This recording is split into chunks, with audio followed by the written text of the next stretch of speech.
Alton Towers, Scarefest. Any good? Roll the titles.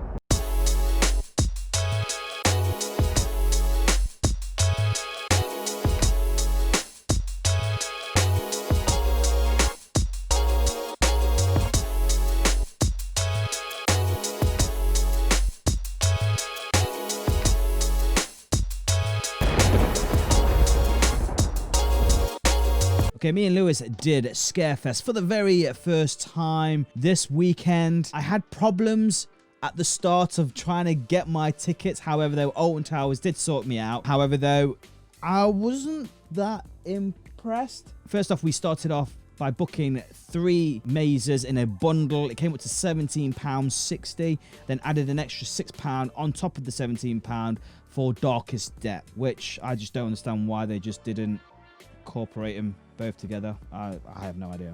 Now, these prices were due to the fact of there were Merlin pass holders discounted. So as you're walking down Tower Street, I just felt like there was not a lot of atmosphere. Maybe it was just due to the fact of bad timing. I saw hardly any actors. I have seen in previous videos of people where there's actors and they're dancing and stuff. However, though, I didn't see hardly anything at all. You had the famous car there with the characters sticking their heads out the windows, which was really incredible. Also, the big Screamfest sign across onto the lawn as well, which looks absolutely amazing. Still with scarecrows everywhere and hay barrels and haystacks. Slightly random, but it is what it is. Now, trying to find these mazes, believe it or not, I found it quite difficult. There was a map. I did say to the bloke at the entrance, can you show me where these mazes are? Can you just direct me? And all I got was there's a map there. Read it. So we looked at this map and we were a bit like, okay, that's a scare zone. I think that's a scare zone. I think that's a scare maze. Not too sure. I don't know. It just seemed a bit like, for customer service, that is kind of poor. First maze what we entered into was the Freak Show at Junkyard, and I'm going to say you need to do this maze at night. It has no roof, it's not indoors, it's all outdoors. Now, considering our time slot was 4:45, it was still daylight. Now, I'm not going to bash Alton Towers for this, or even the actors or the maze itself.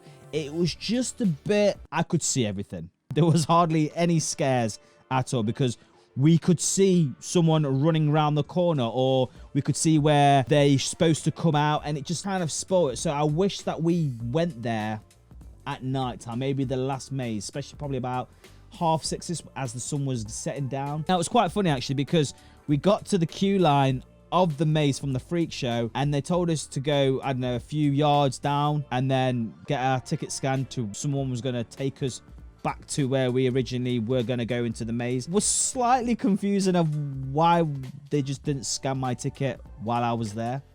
So as you enter into the maze, I'm not going to give too much spoilers, although saying that spoilers you can't really do in mazes, because there's always actors in different places and stuff. However, though, there is like a chainsaw scene near the end, which was quite fun. I have seen chainsaws. It doesn't really scare me that much, chainsaws don't. But the actors were fantastic, and I felt really, really sorry for them, because they were like, boo! And then and then I just saw them run off, round a corner, and I blatantly could see him because we were still in daylight. I would rate that maze probably below, but that's not because it was poor or because of the actors. It was because of the timing that we went. Maybe they should have really put that show after 6 o'clock. I mean, the set pieces in that place were incredible. They really were. I love that kind of Universal Studios go a bit OTT with the whole theme in. I love old, dingy, looks out of place kind of stuff round these kind of horror mazes. I mean, Extreme Scream does it spot on. I mean, nothing is perfect when you go around the mazes. The only downfall with this maze, it took us about 4 minutes to walk through. A lot of these horror mazes, they do take a good 10 to 15 minutes to walk through. As we leave the Freak Show, we now head towards our second maze, which was the Attic. Now, I've heard nothing but great things about the Attic, so I was quite excited. Although, it did make me laugh, because on the lawn, as you're queuing up, there was this random speaker. I mean, it was like, there's hedges all the way around. Just plonk it there, please, because it just looks so out of place. This random speaker in the grass, and it just, it just didn't make any sense at all. The self-distancing in this queue line was spot on. I mean, everyone was following the rules. Everyone had their masks on, which was really great and stuff. And then you kind of head towards like the hex exit through that greenhouse area, and there's a big giant curtain and you can just see inside it. As you're heading towards the entrance of the attic, ready to go into the maze, it kind of forks off and you are into 2 groups. Now, it's weird the fact of you are in groups, however, though you are in with your families. So it's more of like me and Lewis went first, and then 10 seconds later, in our group that is, there was about 10 people in our group.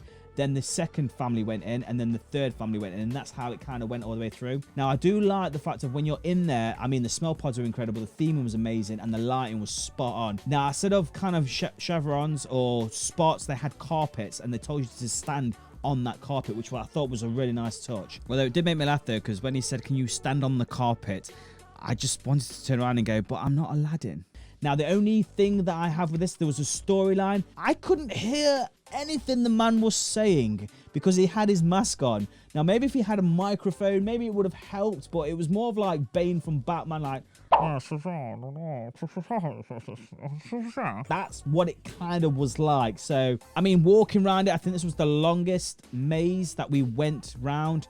I think it took about 8 minutes. It was 8-9 minutes. Overall, this maze was a very, very good maze. I definitely think it was one of the highlights of the evening itself as the maze itself. It wasn't the best I've ever done ever. The only thing that I also had a problem with this as well, there was only one way in and one way out. So it was more of a like a traffic light system as you about to go in, you had to wait for the other group to come out because we was all using the same entrance and exit, which kind of slowed the process down. So as you're finishing it, it was kind of like, just stay there, please. And it just kind of, I kind of fell out of the immersion of it all because the staff itself were just dressed up as normal. Not the actors itself inside the mazes, but the stewards were just there going, wait there, please. Don't get me wrong, they were nice, they were friendly, but it just kind of took away the atmosphere of the actual experience through the maze. Now we're heading towards out of the attic and now heading towards the third and final maze in the 3 maze bundle. This was called Altonville Mine Tours. This was awful. I mean, the actors were good at the start. I mean, it had the longest queue. Certain things in the queue lines that I have noticed, they don't really put much effort into them. There was no music. There was no eerie music. They had a perfect opportunity. They've got like a really dark tunnel as you're heading towards the maze. And they could have done so much, and I wish they had. But it was kind of like you stood in that dark tunnel for about 5 minutes waiting. Now, if you are claustrophobic, it's game over, to be fair. Now, I loved the whole kind of Western American kind of theme to it all. There was a guy there, and he was acting his arse off, and I loved every single minute of it. He was there saying, you know, something about a kid, if I remember, and I then died. To be fair, and this is what always gets me with horror mazes. Yes, there's a lot of things what goes off, but if it's a really good one, it kind of sticks in your mind. This one kind of slipped in and slipped out very quickly.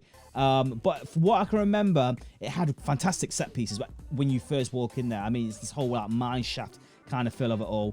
And then it kind of drift away from the theming, which was really weird. I know there was a few jump scares, didn't really catch me or Lewis that great. Overall, it was one of the weak shows, I would say, going there. They had more space because they had more of the towers to do so much more, and they really didn't. So overall, I was slightly disappointed with this maze. Now, 7 o'clock came along, and now it's time to do our 4th maze, which we paid for extra, which was Darkest Depths. Now, this maze itself was over 10s. The other mazes were over 15, there were.